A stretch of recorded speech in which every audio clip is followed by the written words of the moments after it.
स्वागत है आप सभी का हिंदी की कक्षा में।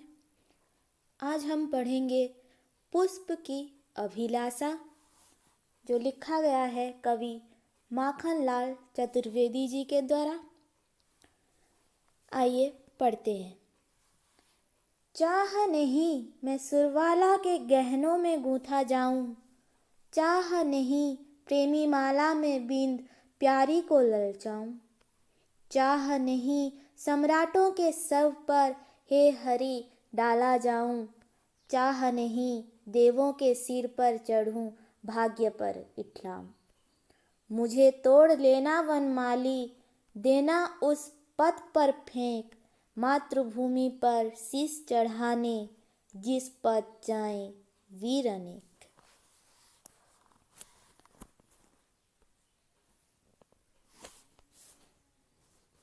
शब्दार्थ समझते हैं। पहला शब्द है चाह, यानी कि इच्छा। दूसरा शब्द है सुरवाला, यानी देवकन्या। बींद यानी गूंथकर। ललचाऊं यानी कि प्रलोभित करना। सम्राट यानी राजा।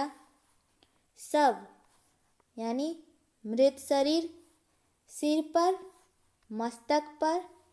इठलाऊं गर्व करना। वनमाली एक अर्थ में होता है भगवान और एक अर्थ में होता है बाग का माली, जो बगीचे की देखभाल करता है। पथ यानी रास्ता। शीश यानी सर या फिर मस्तक। पाठ को समझते हैं। शीर्षक है पुष्प की अभिलाषा। पुष्प यानी फूल और अभिलाषा यानी इच्छा, चाह या फिर इच्छा। तो इस पाठ में, इस कविता में कवि माखनलाल चतुर्वेदी फूल की क्या इच्छा है, उसकी क्या चाह है, उसकी अभिलाषा क्या है, वह बताना चाह रहे हैं कि फूल किस तरह से अपने स्वार्थ को त्याग कर मातृभूमि की सेवा में रत वीरों के पथ, जिस पथ पर चलते हैं वो लोग, उस पथ पर बिछाए रहने के लिए वो इच्छा कर रहा है, ना कि भगवान के सिर पर चढ़ना चाह रहा है। और सम्राट जो मृत शरीर होता है सम्राट का, उस पर चढ़ना चाह रहा है। वो चाहता है कि वो हमारे वीर सैनिक जो देश की सेवा करते हैं, वो जिस राह पर चलते हैं, उस राह पर बिछाए जाने की, उस राह पर, उस रास्ते पर पड़े रहने की वो इच्छा प्रकट कर रहा है। पहले पंक्ति में लिखा गया है, चाह नहीं मैं सुरवाला के गहनों में गूंथा जाऊं।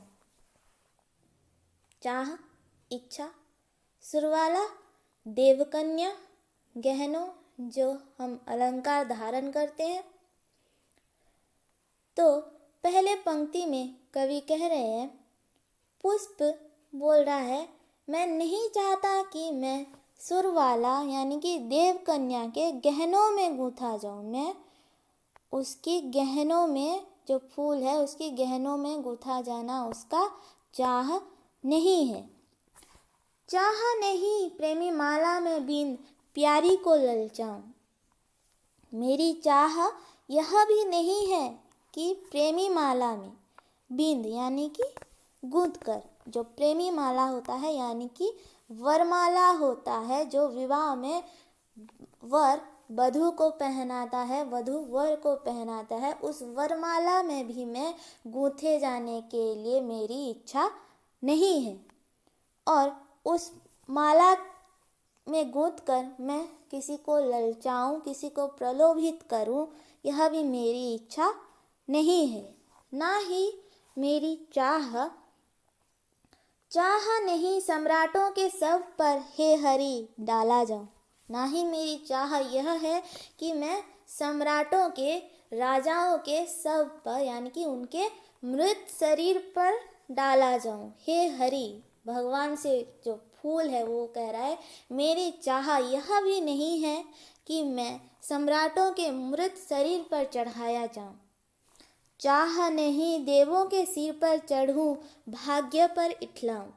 मेरी चाह यह भी नहीं है, मेरी इच्छा यह भी नहीं है कि मैं देवताओं के सर पर चढ़ूं।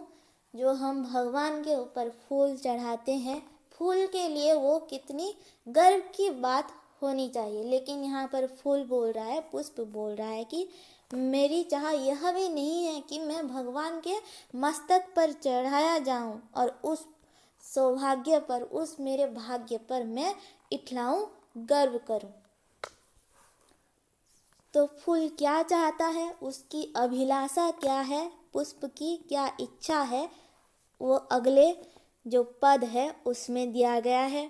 तो पुष्प बोल रहा है, मुझे तोड़ लेना वनमाली। वनमाली यानी जो बगीचे की देखभाल करता है, उससे फूल बोल रहा है, मुझे तोड़ लेना। बगीचे में जो फूल हैं, प्यारे प्यारे फूल, उस फूल को जो तोड़ लेना और देना उस पथ पर फेंक। किस पथ पर, किस रास्ते पर? मातृभूमि पर शीश चढ़ाने जिस पथ जाए वीर अनेक।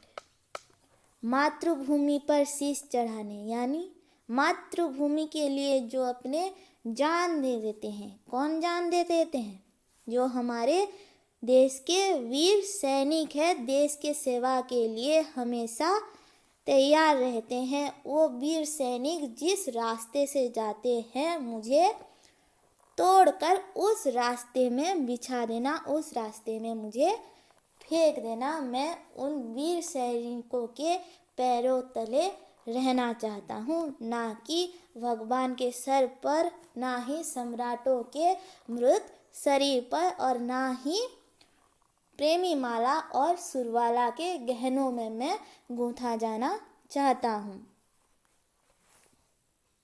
तो यहाँ पर हमें जो पुष्प है उसकी जो अभिलाषा है उसका पता चल रहा है कि उसका अभिलाषा है कि वो देश की जो सेवा में लगे हुए हैं उनके लिए वह अपने आप को समर्पित करना चाह रहा है, ना कि वो दूसरे जो उस कामों में लगाया जाता है उसमें वो लगना चाहता है। जैसे कि भगवान के सिर पर चढ़ना कितनी सौभाग्य की बात है, लेकिन वह भी नहीं चाहता है कि वो भगवान के सिर पर भी चढ़े और सम्राटों के सब पर चढ़े और प्रेमी माला और जो सुर वाला है उसके गहनों में गूंथा जाए।